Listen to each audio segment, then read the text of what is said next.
여러분, 안녕하세요. 살면서 이런 생각 한 번쯤 해보셨을 거예요. 아, 이것만 이루면 정말 행복할 텐데. 그런데 막상 그걸 이루고 나면 어때요?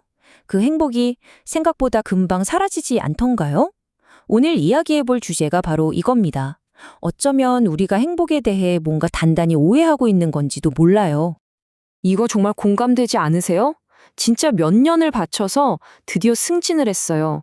꿈에 그리던 차를 손에 넣고요.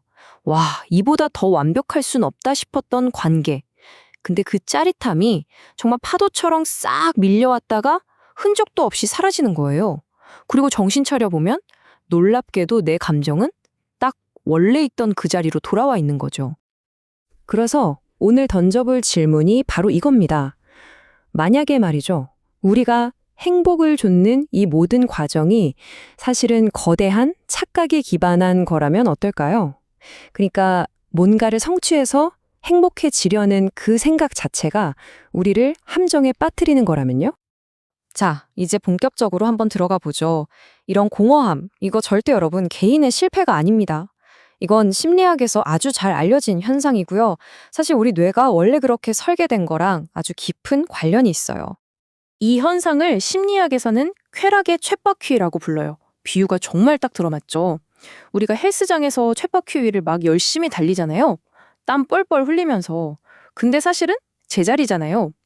이것처럼 우리가 행복을 향해 아무리 열심히 달려도 결국 우리의 감정 상태는 원래 있던 그 자리로 돌아온다는 거죠. 정말 제자리 걸음처럼요.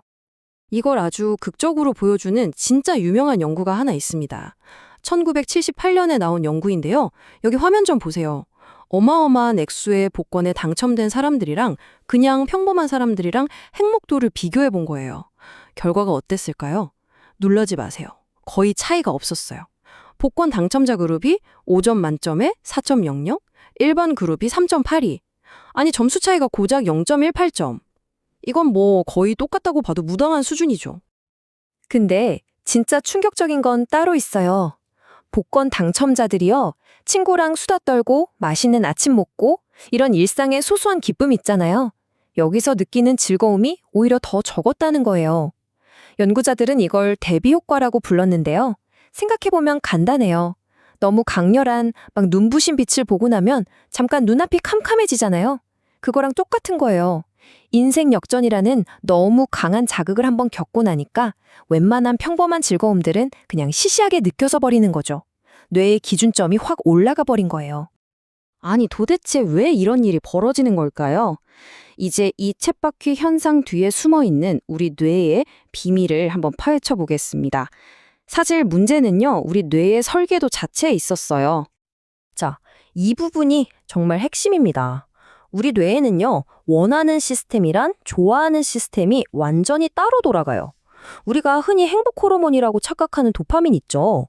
이게 사실은 좋아함, 그러니까 만족감을 주는 게 아니에요. 도파민은 원함, 즉, 저거 갖고 싶다 하는 기대감과 갈망을 만드는 녀석입니다. 우리 뇌는요, 뭔가를 손에 넣었을 때보다 그걸 막 쫓아갈 때, 기대할 때 도파민을 훨씬 더 뿜어내도록 설계된 거예요. 딱 이거죠. 크리스마스 선물을 막상 뜯었을 때의 기쁨보다 크리스마스 이브에 산타 할아버지가 뭘 주실까 하고 설레는 마음이 더 큰 거, 바로 그겁니다. 이 원함의 힘이 좋아함의 힘보다 압도적으로 강하기 때문에 우리는 그렇게 애타게 원하던 걸 갖고 나면 금방 시시해지는 경험을 반복할 수밖에 없는 거예요. 여기에 유전적인 요인까지 더해집니다. 행복 설정값이라는 개념인데요. 이게 뭐냐면 사람마다 타고난 행복의 기본값이 정해져 있다는 거예요. 마치 우리 집 보일러 온도 조절기처럼요. 좋은 일이 생겨서 기분이 막 좋아지면 온도가 잠깐 확 올라갔다가 또 안 좋은 일이 생기면 훅 내려갔다가 하지만 결국에는 원래 설정해 놓은 그 온도로 스르륵 돌아오잖아요. 우리 행복도 그렇다는 겁니다. 실제로 쌍둥이들을 대상으로 한 연구를 보면요. 우리 행복의 무려 50%, 절반이 이 유전적인 설정값으로 결정된대요. 나머지 50%만이 우리의 노력이나 환경에 달려 있다는 거죠. 와, 절반이나 유전이라니 이거 좀 충격적이지 않으세요? 자, 그럼 이 지독한 쾌락의 쳇바퀴가 구체적으로 우리 삶에서 어떻게 작동하는지 한번 빠르게 훑어볼까요? 우리가 이것만 있으면 영원히 행복할 거야 라고 믿는 것들, 돈, 결혼, 성공, 과연 그럴까요? 안타깝지만 예외는 없습니다. 첫 번째, 바로 돈입니다. 워낙 유명한 연구 결과라 아는 분도 많으실 텐데요. 연봉이 대략 7만 5천 달러? 우리 돈으로 한 9천만 원 정도? 이 지점을 넘어서면요, 돈을 더 번다고 해서 우리가 매일매일 느끼는 행복감이 더 이상 늘어나지 않는데요. 그러니까 먹고 사는 기본적인 문제가 해결되고 나면 돈은 행복을 늘리는 데 있어서 그 힘을 잃기 시작하는 거죠.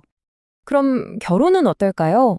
이건 진짜 인생에서 가장 큰 이벤트 중 하나잖아요. 하지만 이건 역시 쳇바퀴를 벗어날 순 없습니다. 연구를 보면요, 그 깨쏟아지는 신혼의 행복감도 평균적으로 2년 정도 지나면 결혼하기 전 수준으로 돌아간다고 해요. 근데 우리는 그 엄청난 행복에도 결국 익숙해지고 마는 겁니다. 이건 정말 인간 심리의 아이러니를 제대로 보여주는 예시인데요. 올림픽 시상대 한번 상상해 보세요. 이상하게도 2등을 한 은메달리스트보다 3등을 한 동메달리스트가 훨씬 더 활짝 웃고 있을 때가 많대요. 아니 상식적으로 2등이 3등보다 더 행복해야 하는 거 아니에요? 근데 그 이유를 들어보면 무릎을 탁 치게 됩니다. 은메달리스트의 머릿속에는 누가 있을까요? 바로 금메달리스트죠. 아, 조금만 더 했으면 하는 아쉬움에 사로잡히는 거예요. 반면에 동메달리스트는요. 와, 하마터면 메달 못 딸 뻔했는데 하면서 4등 이하 선수들과 자신을 비교하며 안도하고 기뻐하는 거죠. 결국 행복은 내가 뭘 잃었느냐가 아니라 나를 누구와 비교하느냐에 따라 이렇게나 달라지는 겁니다. 이게 바로 성공의 역설을 보여주는 말입니다. 누구보다 열심히 달리는 사람들, 그러니까 야망 넘치고 완벽주의적인 사람들일수록 이 쳇바퀴의 함정에 더 쉽게 빠진다는 거예요.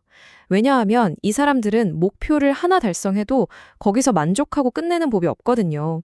곧바로 오케이, 다음은 저거다 하면서 더 높은 목표를 향해 또 달려가기 시작하죠. 영원한 불만족이 보장된 셈이에요.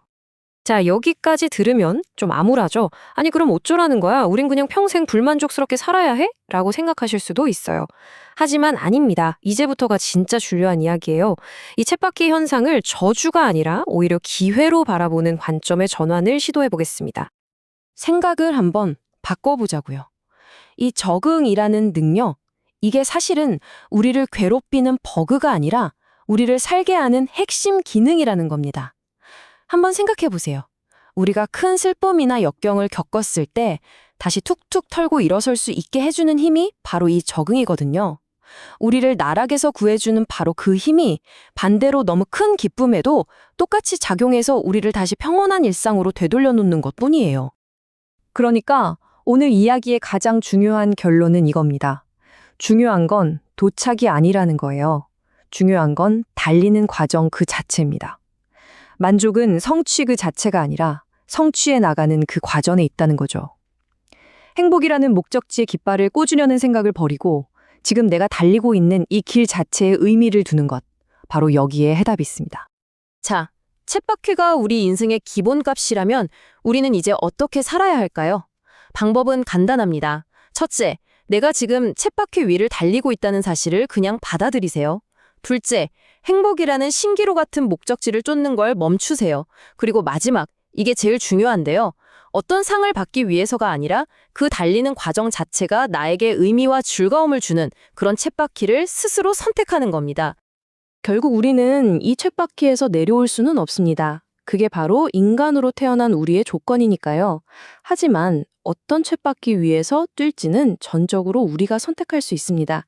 여러분의 노력이, 여러분의 땀방울이 최종 목적지에 도달하지 못할지라도 그 달리는 매 순간을 의미 있게 만들어줄 그런 쳇바퀴.